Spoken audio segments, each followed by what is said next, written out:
Hello दोस्तों, हम आज अपना नया वीडियो लेकर आ गए हैं उपभोक्ता का साम्य। जैसा कि आपको पता है कि हमारे पिछले 2 वीडियो में हमने ये देखा कि उपभोक्ता जो होता है उसका टारगेट क्या होता है। वो अपने सेटिस्फेक्शन को मैक्सिमाइज़ करना चाहता है विथ मिनिमम एक्सपेंडिचर।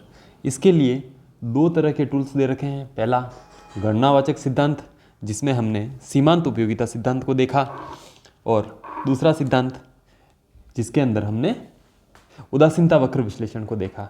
अब उदासीनता वक्र विश्लेषण के आगे का जो पार्ट है उसमें यह है कि उपभोक्ता का साम्य। उपभोक्ता का साम्य क्या होता है? देखिए, उपभोक्ता का साम्य, उपभोक्ता के संतुलन से आशय यह है कि उपभोक्ता न्यूनतम व्यय से अपनी संतुष्टि को अधिकतम करना चाहता है। ये वही बात हो गई कि उपभोक्ता जो है वो एक विवेकशील व्यक्ति है और वह अपनी उपयोगिता को अधिकतम करना चाहता है, जबकि उसका व्यय न्यूनतम रहे। एक उपभोक्ता के पास एक निश्चित राशि होती है जिसे वह विभिन्न वस्तुओं पर व्यय करता है। आपको पता है कि कोई भी उपभोक्ता है जो, अगर मार्केट जाओगे आप खुद भी, तो आप देखोगे कि आप एक फिक्स पैसा लेके जाओगे। उससे ज़्यादा पैसा आप खर्च नहीं कर सकते। वो आपका बजट है, जैसे कि पॉकेट मनी। वह समस्त वस्तुएं क्रय नहीं कर सकता है क्योंकि उसकी आय सीमित है। जैसे आपकी पॉकेट मनी है वो लिमिटेड होती है, इसी तरह से उपभोक्ता की आय भी सीमित होती है। अतः यहाँ उसे अपनी आय एवं वस्तु की कीमतों को ध्यान में रखकर अपनी आय को इस प्रकार व्यय करना होता है कि उसे न्यूनतम व्यय से अधिकतम संतुष्टि प्राप्त हो। यही आपका जो पूरा चीज़ है उसी को हम क्या बोलते हैं? Utility maximisation. यूटिलिटी मैक्सिमाइजेशन मतलब उपयोगिता अधिकतमकरण। इसका मतलब क्या हुआ? इसका मतलब ये है कि कोई भी उपभोक्ता हो, उसका केवल और केवल एक ही टारगेट होता है, वो अपनी उपयोगिता को अधिकतम करना चाहता है न्यूनतम व्यय से। यही चीज उपभोक्ता का साम्य कहलाती है। आगे देखें अपन तो बजट सेट या बजट क्षेत्र।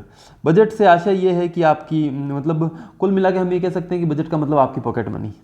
कोई भी कंज्यूमर जो है उसकी जो इनकम होती है वही उसका बजट कहलाती है। तो यहाँ देख रहे हैं बजट सेट या बजट क्षेत्र, किसी उपभोक्ता के लिए उपलब्ध वस्तुओं के संयोग या बंडल का सेट या क्षेत्र। मतलब कोई भी उपभोक्ता है, जैसे मैं हूँ, मैं चाहता हूँ कि मैं 3 वस्तुएं खरीदूँ, ए, बी और सी। तो इनके जो कॉम्बिनेशन है, ए के अंदर क्या होगा? एक्स और वाई 2 वस्तुएं हैं, उनकी कुछ मात्राएं होगी। इसी तरह से बी के अंदर भी कुछ मात्राएं होगी, इसी तरह से सी के अंदर भी कुछ मात्राएं होगी। तो वो सारा का सारा बजट सेट या क्षेत्र कहलाता है। यह उन सभी वस्तु संयोगों को बताता है जिन्हें कोई उपभोक्ता अपनी आय व दी हुई बाजार कीमतों पर क्रय कर सकता है। इसका मतलब ये हुआ कि ये सारे वस्तु संयोगों को बताएगा। जैसे कि मैंने बोला ए, बी या सी, उसमें कोई भी उपभोक्ता जो कि उसकी आय दी हुई है उससे और जो कि वस्तुओं की बाजार कीमतें दी हुई है उसके आधार पर क्रय कर सकता है। ये अगर आप चित्र देखोगे तो अच्छे से समझ में आएगा। देखते हैं आगे चित्र में क्या बोल रखा है। चित्र से पहले हम ये देखें कि बजट रेखा क्या होती है। इसी को हम कीमत रेखा भी कहते हैं, कीमत रेखा।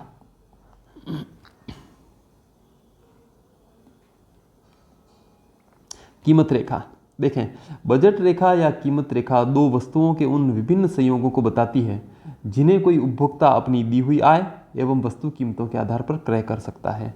इसका मतलब ये हुआ कि कोई भी उपभोक्ता है, जैसे कि ए, उसकी इनकम है 1000 रुपये और वस्तुओं की कीमतें दे रखी है पी एक्स और पी वाई, माना कि 2 रुपये और 4 रुपये। तो इनके आधार पर वो क्या कुछ खरीद सकता है उसको बताने वाले जो संयोगों की रेखा है उसे हम बजट रेखा कहते हैं। आगे देखें इसी को।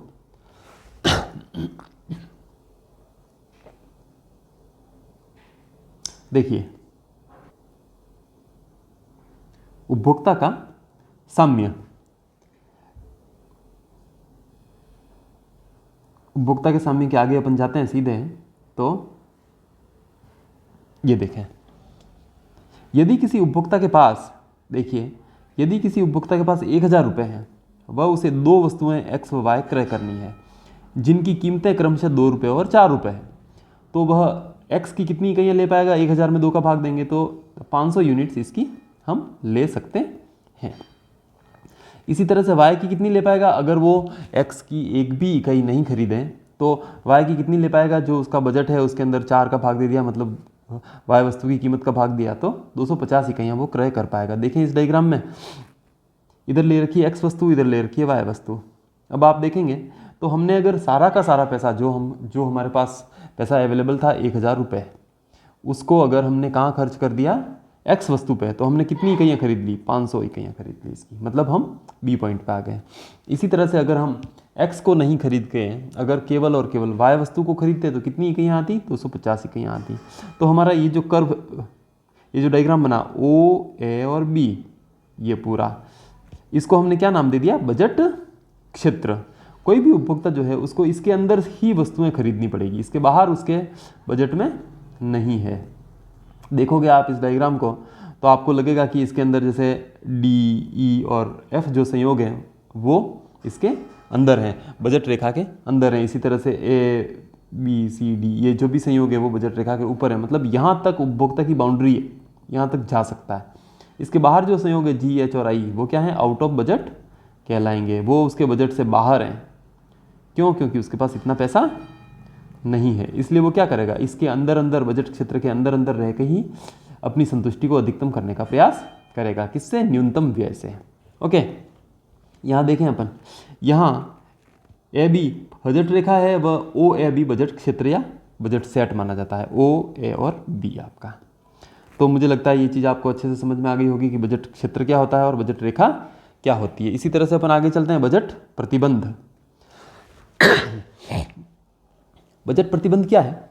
यहाँ उपभोक्ता की आय माना कि m है, जो कि हमने 1000 मान रखी थी, वह x वस्तु की कीमत को क्या माना, P1, तथा y की कीमत को क्या माना, P2।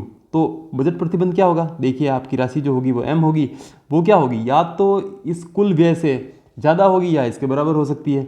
P1 इंटू x1 मतलब x पर किया गया कुल व्यय, कुल व्यय किसके ऊपर, x पर। इसी तरह से P2 y1 मतलब y पर कुल व्यय।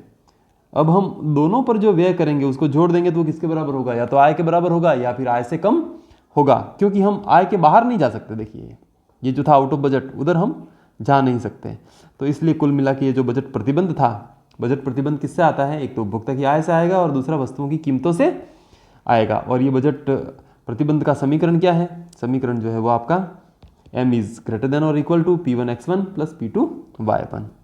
तो ये भी मुझे लगता है आपको अच्छे से समझ में आ गया होगा।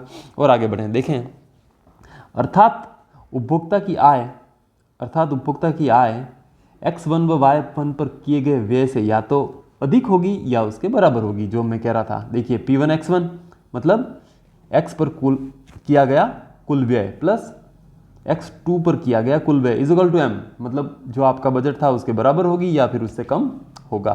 तो इसको हम निकालने के लिए क्या करेंगे, बजट रेखा का ढाल निकालना पड़ेगा हमें। ढाल मतलब स्लॉप। तो कैसे निकाला, देखो इसके अंदर से x2 को बाहर लिया, ये x2 लिया, फिर क्या बच गया m/P2, इसको इधर ले गए तो माइनस P1/P2 इंटू x1। तो ये दोनों चीज़ें मैंने लिख रखी है यहाँ पे। यहाँ देखिए m/P2 लंबवत अंतःखंड है। लंबवत अंतःखंड का मतलब ये हुआ कि यदि कोई व्यक्ति सारा का सारा पैसा किस पे खर्च करे, इस y पे करे, तो ये लंबवत अंतःखंड हुआ OA। और अगर हॉरिजॉन्टल अंतःखंड क्या होगा, क्षैतिज अंतःखंड, सारा का सारा पैसा अगर कोई व्यक्ति इस x वस्तु पर खर्च करे तो कितनी यूनिट लेगा, 500 यूनिट ले पाएगा। तो ये आपका हो गया हॉरिजॉन्टल अंतःखंड मतलब इंटरसेप्ट। देखिए जब उपभोक्ता अपनी सारी आय x2 पर व्यय करे तो वो क्या होगा, वह m/P1 क्या हुआ, क्षैतिज अंतःखंड हुआ। जब उपभोक्ता सारी आय x1 पर व्यय करता है, अतः बजट रेखा का ढाल क्या हो गया, माइनस P1/P2, क्योंकि इससे कट गया आपस में और माइनस P1/P2 रह गया। तो अगर ये सीधा क्वेश्चन आ जाता है आपके पास कि बजट रेखा का ढाल क्या होता है, तो हम क्या बोलेंगे, माइनस P1/P2, मतलब दोनों वस्तुओं का जो कीमत अनुपात है, प्राइस रेशियो, उसी को हम क्या बोलेंगे, बजट रेखा का ढाल। आगे बढ़ें, बजट रेखा के ढाल को ज्ञात करना कैसे निकाला है इसको देखो। ये जो बजट रेखा का ढाल है उसको कैसे ज्ञात किया गया वो अपन देखेंगे। देखिए बजट रेखा x वस्तु की एक अतिरिक्त इकाई की प्राप्ति हेतु व्यय की त्यागी जाने वाली मात्रा को बताती है। आपको पता है कि हमने प्रतिस्थापन की सीमांत दर देखी। प्रतिस्थापन की सीमांत दर क्या बताती है? x वस्तु की एक अतिरिक्त इकाई की प्राप्ति के लिए y की त्यागी जाने वाली मात्रा को बताती है। तो हमने यहाँ क्या किया, देखिए आप, ये यहाँ से यहाँ गए, x की एक इकाई बढ़ाई मतलब डेल्टा x1, तो उसके लिए हमने क्या किया, डेल्टा y1 किया, मतलब y को त्यागा अर्थात x2 को भी त्यागा, एक ही बात है, डेल्टा y1 किया। तो इसको आगे बढ़ूँ, देखें अपन आगे वाले डायग्राम में देखेंगे इससे कि ये देखिए P1 x1 plus P2 x2 is equal to m। P1 x1 क्या था, x1 पर किया गया कुल व्यय। इसी तरह से P2 x2 क्या है, x2 पर कुल व्यय पर व्यय। ये किसके बराबर है, ये केवल और केवल m के बराबर है, जो कि आपकी आय है, जो आपकी बजट है। तो इसके अंदर से देखिए मैंने क्या किया, इसको समीकरण को नाम दिया 1। अब इसमें से मैंने क्या किया, व्हाट इज x1, ये आपने देखा था पीछे वाला, what is x1, delta x1, x plus delta x, ये इस तरह से था। तो देखें अपन आगे कैसे था, देखिए x1 प्लस डेल्टा x1, ये इस तरह से आ गया आपका P1, ये P1 और व्हाट इज x1, वही x1 प्लस डेल्टा x1। इसी तरह से P2 और x2 plus delta x2 is equal to m, मतलब जो आपकी आय है उससे कम ही होगा या उसके बराबर हो सकता है, उससे आगे नहीं जाएगा। तो अब हमने क्या किया, हम यहाँ पे क्या कर रहे हैं, इस समीकरण 2 में से समीकरण 1 को माइनस कर रहे हैं, मतलब घटा रहे हैं। तो क्या किया, देखो P1 डेल्टा x1 बचा, ये P1 से ये दोनों आपस में कट गए, कौन सा, ये और ये कट गए, तो क्या बचा P1 delta x1 plus P2 delta x2 बचा, ये तो खत्म ही हो गया, दोनों मिला करके कुल मिला के 0 हो गया, 0 हो गया क्योंकि आय सारी की सारी व्यय हो गई। तो अब हमने क्या किया, देखो delta x2 upon delta x1, ये जो आपका स्लोप था वो क्या आया, माइनस P1 अपॉन, इसको इधर ले गए, इसको इधर ले गए तो माइनस P1 अपॉन, इसको इधर ले गए तो माइनस P1 अपॉन P2, ये आपका बजट रेखा का ढाल आ गया, जो कि हम पहले भी निकाल चुके हैं। कुल मिला के बजट रेखा का जो ढाल होता है, सीधा प्रश्न अगर आपके पास ये आ जाता है कि बजट रेखा का ढाल क्या होता है, तो हम बोलेंगे कीमत अनुपात का ऋणात्मक, मतलब ऋणात्मक कीमत अनुपात, ये बोलेंगे हम, ऋणात्मक कीमत अनुपात। मतलब क्या हुआ, ये आपका माइनस P1 अपॉन P2। तो मुझे लगता है ये आपको बजट रेखा का ढाल अच्छे से समझ में आ गया होगा। अब देखते हैं बजट रेखा में परिवर्तन। बजट रेखा में परिवर्तन कब होंगे, बजट रेखा 2 तत्वों पर डिपेंड करती है, पहली उपभोक्ता की आय और दूसरी वस्तुओं की कीमतें। तो यदि उपभोक्ता की आय में एवं वस्तुओं की कीमतों में कोई परिवर्तन होता है, देन बजट रेखा में भी परिवर्तन आ जाएगा। यही बात इसमें लिखी है, देखें, बजट रेखा उपभोक्ता की आय एवं वस्तुओं की कीमतों पर निर्भर करती है। यदि इसमें कोई परिवर्तन होता है तो बजट रेखा में भी परिवर्तन होगा। देखें, सबसे फर्स्ट है आय में वृद्धि। तो जैसे आय में वृद्धि होगी ये राइट शिफ्ट हो जाएगी आपकी बजट रेखा। क्यों शिफ्ट हो जाएगी, क्योंकि आपकी क्रय शक्ति बढ़ जाएगी। क्रय शक्ति बढ़ेगी तो आप दोनों वस्तुओं की ज़्यादा मात्रा खरीद पाएंगे। देखें, जैसे समानांतर सरकेगी, जैसे आपकी आय है तो जो बजट रेखा थी वो AB थी, इसी तरह से आय बढ़ करके डबल हो गई तो ये इधर राइट में शिफ्ट हो गई। तो ये आपको अच्छे से समझ में आ गया होगा। अगर सीधा प्रश्न ये आता है आपके पास कि उपभोक्ता की आय में वृद्धि होने पे बजट रेखा किधर शिफ्ट होगी, तो वो राइट शिफ्ट होगी, दाईं तरफ जाएगी, सरकेगी। इसी तरह से सेकंड आपका आय में कमी। देखें, आय में कमी होने पे क्या होगा, ये नीचे सरक जाएगी लेफ्ट में, बाईं तरफ। आय के घटने पर ये बाईं तरफ सरक जाएगी क्योंकि क्रय शक्ति कम हो जाएगी। पहले आय थी आपकी 1000, अब हो गई 500, तो आपकी परचेजिंग पावर मतलब क्रय शक्ति क्षमता कम हो गई, तो दोनों वस्तुओं की कम मात्रा आप खरीद पाओगे इतनी, इसलिए ये बाईं तरफ सरक जाएगी। इसी तरह से कीमत में देखें अपन, अगर कीमत में कोई परिवर्तन होता है तो भी ये चेंज होगी।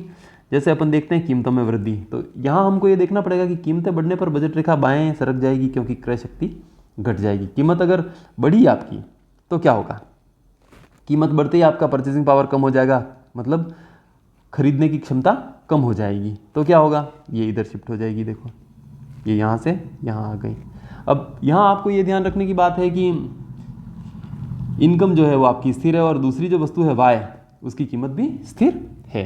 अब क्योंकि उसकी कम मात्रा खरीद पाएगा, आप देख लो, पहले अगर आय 1000 थी और कीमत 2 रुपये थी तो वो 500 ही कहीं खरीद पा रहा था। यदि कीमत बढ़ के 4 रुपये हो गई तो अब 1000 में 4 का भाग देंगे, 1000 में 4 का भाग दिया तो 250 यूनिटें ही वो खरीद पाएगा, इधर से इधर शिफ्ट हो जाएगा।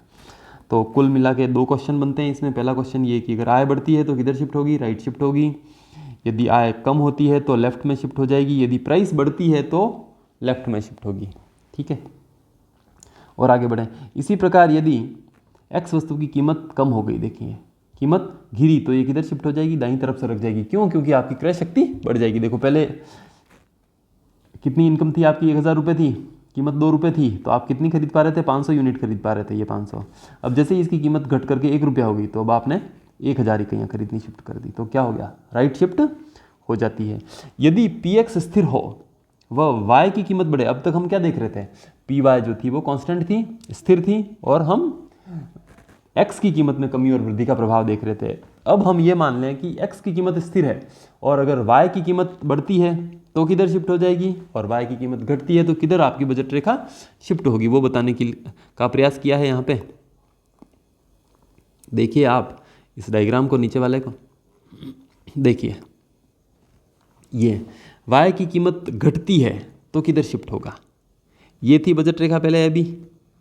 अब अगर वाई की प्राइस कम हो गई तो आपका देखो वाई का इतना ज़्यादा क्वांटिटी आप खरीद पा रहे हो, इसलिए बजट रेखा किधर शिफ्ट हो गई, राइट में शिफ्ट हो गई।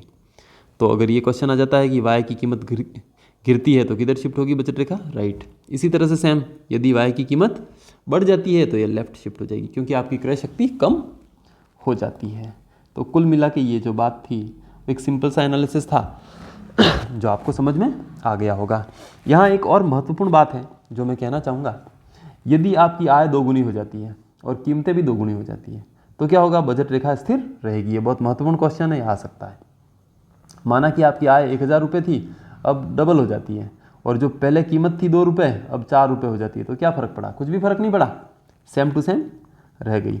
इसी तरह से सेम चीज़ ये भी है कि यदि आपकी आय आधी हो जाती है और कीमतें भी आधी हो जाती है तो अभी आपकी बजट रेखा सेम रहेगी। यदि आय आधी व कीमतें भी आधी हो जाती है तो बजट रेखा स्थिर रहेगी। तो ये दोनों क्वेश्चन आपको अच्छे से आ जाने चाहिए जो मैंने आपको समझाए। ठीक है, अपन आगे बढ़ते हैं। उपभोक्ता का साम्य। साम्य का मतलब वही हुआ कि कोई भी उपभोक्ता अपनी उपयोगिता को मैक्सिमाइज करना चाहता है, अधिकतम करना चाहता है न्यूनतम व्यय के माध्यम से। तो अपन देखें, उपभोक्ता का संतुलन वहाँ होगा जहाँ बजट रेखा का ढाल उदासीनता वक्र के ढाल के बराबर हो। बजट रेखा का ढाल क्या था, P1/P2 था, और ये क्या था, MRS/XY था, MRS/XY। तो दोनों अगर बराबर हो जाएंगे तो उपभोक्ता का संतुलन हो जाएगा, मतलब बजट रेखा और उसके अधिमान दोनों बराबर हो जाएं। कैसे देखो, अर्थात जहां बजट रेखा व उदासीनता वक्र स्पर्श करे। आपने देखा था बजट रेखा का ढाल क्या था, -P1/P2। इसी तरह से IC वक्र का ढाल क्या था, -MRS/XY। तो दोनों आपस में कट गए तो क्या बच गया, MRS/XY = P1/P2। मतलब जहां दो वस्तुओं के बीच प्रतिस्थापन की सीमांत दर उनकी कीमतों के अनुपात के बराबर हो, प्रतिस्थापन की सीमांत दर = कीमत अनुपात, ये दोनों अगर बराबर हुए तो आपका संतुलन हो जाएगा, जो इस नीचे वाले डायग्राम की सहायता से बताया गया है। देखिए आपका जो डायग्राम है उसमें क्या बता रखा है हमने, ये डायग्राम आपका देखिए, इधर ले रखी है एक्स वस्तु, इधर वाई वस्तु। आप देखेंगे कि ये आपकी बजट रेखा है ए और बी। इसी तरह से ये IC बना रखे हैं, ये IC1 है, ये IC2 है, ये IC3 है। अब कंज्यूमर मैक्सिमम सबसे ऊपर वाले पे जाना चाहेगा तो यहाँ तो वो जा नहीं सकता। क्यों नहीं जा सकता, क्योंकि ये जो IC है वो उसके बजट से बाहर है। तो वो मैक्सिमम कहाँ तक पहुँच सकता है, वो अधिकतम इस E पॉइंट पे पहुँच सकता है, जहाँ पे इस बजट रेखा का ढाल इस IC के ढाल के बराबर है। तो वो कितनी वस्तुएं खरीदता है, X की खरीदता है इतनी मात्रा OX1, और Y की खरीदता है OY1, और यहाँ पे वो संतुलन में हो जाता है। तो कुल मिला के बात ये हुई कि कोई भी उपभोक्ता अधिकतम संतुष्टि तब प्राप्त करेगा जब उसके लिए दो वस्तुओं के बीच प्रतिस्थापन की सीमांत दर उन दोनों वस्तुओं की कीमत अनुपात के बराबर हो। ये एक सिंपल सा एनालिसिस था जो आपको समझ में आ गया होगा। आगे देखें अपन, यहाँ बजट रेखा AB है, ये पीछे वाला जो डायग्राम था उसमें बजट रेखा थी AB। ये वह उपभोक्ता बजट रेखा के नीचे के संयोगों की तुलना में बजट रेखा पर स्थिर संयोगों को हमेशा अधिमान देगा। आपने देखा था वो एक दिष्ट अधिमान वाली मैंने बात करी थी पहले। कोई भी उपभोक्ता जो होता है वो वस्तुओं की अधिक मात्रा को हमेशा उनकी कम मात्रा की तुलना में प्रेफरेंस देगा, क्योंकि इस पर अधिक वस्तुएं प्राप्त होती है। यहाँ IC2 व बजट रेखा AB दोनों E1 पर स्पर्श करते हैं, जहाँ वह X की x1 तथा y की y1 मात्रा क्रय करके संतुलन में होता है। इसे हम स्पर्श शर्त भी कहते हैं। स्पर्श का मतलब टेंजेंसी कंडीशन। क्यों कहेंगे? क्योंकि यहाँ पे ये आपका बजट रेखा है और ये आपका IC, दोनों स्पर्श कर रहे हैं इस E पॉइंट पे, इसलिए इसे स्पर्श शर्त भी कहते हैं। इसी तरह से इसको ब्लिस पॉइंट भी कह सकते हैं। ब्लिस पॉइंट, ब्लिस मतलब परमानंद का बिंदु, परमानंद बिंदु। क्यों कहेंगे? क्योंकि यहाँ पे उपभोक्ता की संतुष्टि जो है वो अधिकतम हो रही है न्यूनतम व्यय से, संतुष्टि मैक्सिमम हो रही है मिनिमम एक्सपेंडिचर से, इसलिए उसको आनंद भी आ रहा है। मतलब कुल मिला के ये है कि उसकी संतुष्टि अधिकतम हो रही है, इसलिए यहाँ उसका संतुलन भी हो जाता है। आगे देखें अपन, अर्थात जब प्रतिस्थापन की सीमांत दर वही हमारे XY बजट रेखा के ढाल के बराबर हो। तो कुल मिला के ये एक छोटा टॉपिक था। क्या था?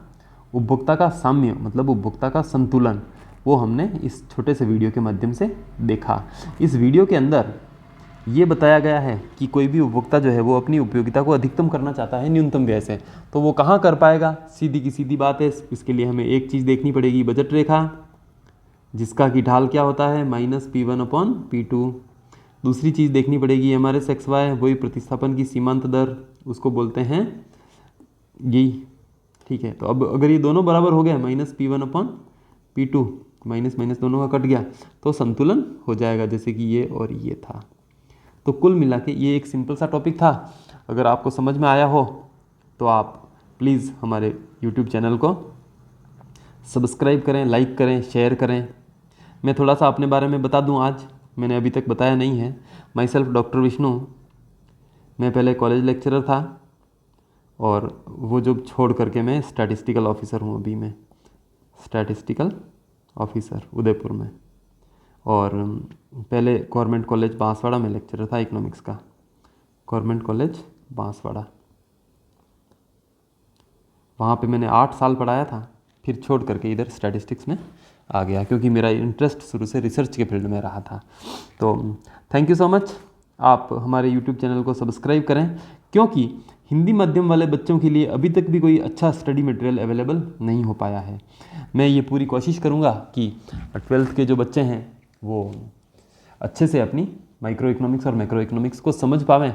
इसके अलावा ये जो मटेरियल है वो कॉम्पिटिटिव एग्जाम्स की तैयारी करने वालों के लिए भी महत्वपूर्ण है, प्लस जो first year, second year, third year या फिर MA कर रहे हैं, MA इकोनॉमिक्स में कर रहे हैं और किसी नेट की तैयारी कर रहे हैं, तो भी उनके लिए बहुत महत्वपूर्ण है, क्योंकि ये सारा का सारा सिलेबस आगे भी आपको मिलेगा। Thank you so much. Please subscribe our YouTube channel. Thank you.